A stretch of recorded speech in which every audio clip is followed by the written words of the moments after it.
तो मोदी जी का डर है कि इनको इकट्ठा करा हुआ है 10 साल तक 15 साल तक एक दूसरे का मुंह न देखने वाले बुआ भतीजा आज एक दूसरे की गोदी में बैठने पर मजबूर। ये नरेंद्र मोदी का डर है। ये नरेंद्र मोदी जी ने जो विकास के काम किए हैं उसका डर है। मित्रों, ये जो भूमि है ये बहुत पुण्यशाली भूमि है। अपनी नगीना स्वामी श्रद्धानंद की भूमि है। ये पूरा पश्चिमी उत्तर प्रदेश चौधरी चरण सिंह का भूमि है। चौधरी चरण सिंह का भूमि। और इस भूमि पर आज मैं जब आया हूं तब आपको कहना चाहता हूं कि देश के प्रधानमंत्री नरेंद्र मोदी जी को प्रधानमंत्री बनाने में सबसे बड़ा अगर किसी एक प्रदेश का योगदान था तो उत्तर प्रदेश का था। उत्तर प्रदेश। मोदी जी आज 5 साल तक सफलतापूर्वक देश का शासन किए, देश को आगे बढ़ाया। उसमें सबसे बड़ा योगदान ये मेरे पश्चिमी उत्तर प्रदेश का था। सबकी सब सीटें भाजपा की झोली में डाली थी या नहीं डाली थी? डाली थी या नहीं डाली थी? इस बार भी डालनी है, मगर थोड़ा मार्जिन बढ़ाकर डालनी है। बढ़ाओगे क्या? बढ़ाओगे क्या? मित्रों, ये विपक्ष के लोग हैं। वो तुष्टीकरण की राजनीति करने से बाज नहीं आते हैं। अभी अभी पंचकुला की एक कोर्ट ने फैसला दिया कि 2007 में समझौता एक्सप्रेस पर ब्लास्ट हुआ। कांग्रेस की सरकार थी, सोनिया मनमोहन की सरकार थी। उसने क्या करा कि समझौता एक्सप्रेस हिंदू टेरर का नमूना है। हिंदू टेरर का नमूना है। विश्व बंधुत्व का भाव बढ़ाने वाले हिंदू समुदाय को बदनाम कर दिया, आतंकवाद के साथ जोड़ा। हिंदू कभी आतंकवादी हो सकता है क्या? हिंदू कभी आतंकवादी हो सकता है क्या? अरे राहुल बाबा, आपको मालूम नहीं है, हम तो चिटियों को भी आटा खिलाने वाले लोग हैं। लोगों को कैसे आतंकवाद को धर्म के साथ जोड़ने का पाप एक कांग्रेस पार्टी ने किया। पूरी दुनिया में गौरवशाली हिंदू समुदाय को आपने बदनाम करने का काम किया है। अपनी वोट बैंक की पॉलिटिक्स के लिए बदनाम करने का काम किया। और मित्रों, इतना किया तो किया, पॉलिटिक्स गंदी करी, हल्की पॉलिटिक्स करी, मगर साथ में क्या हुआ?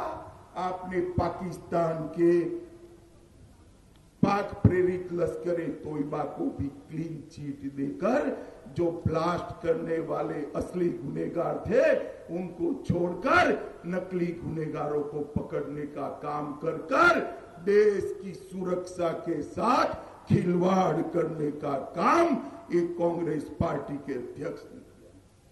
उस वक्त के गृह मंत्री चिदंबरम, श्रीमान सिंहदेव और राहुल गांधी स्वयं अमेरिकी राजदूत के सामने बोले थे। अमेरिका के अखबार गार्डियन ने छापा था कि लश्कर-ए तोयबा प्रॉब्लम नहीं है, हिंदू टेरर करने वाले प्रॉब्लम है। आज तो कोर्ट ने क्लीन चिट दे दिया। मैं इस मंच से, नगीना की भूमि से, स्वामी श्रद्धानंद की भूमि से कांग्रेस अध्यक्ष को कहना चाहता हूं कि आपको देश की जनता की माफी मांगनी चाहिए। माफी मांगनी चाहिए। बताओ भाइयों बहनों, माफी मांगनी चाहिए या नहीं मांगनी चाहिए? और जोर से बोलो, मांगनी चाहिए या नहीं मांगनी चाहिए? मित्रों, उन्होंने पूरी दुनिया के अंदर एक गौरवशाली हिंदू समुदाय को बदनाम करने का काम किया। और इसी के कारण कभी भी हिंदू समुदाय पर टेरर का टैग नहीं लगा था। आपने लगाया, मगर सत्य को आप छुपा नहीं सकते। कितनी भी बादलों में सूर्य को ढक दो, सत्य और सूर्य दैदीप्यमान होकर आकाश के अंदर तेजस्वी बनकर वापिस आते हैं। आज ये जजमेंट ने तय कर दिया कि स्वामी असीमानंद और बाकी सारे लोग निर्दोष।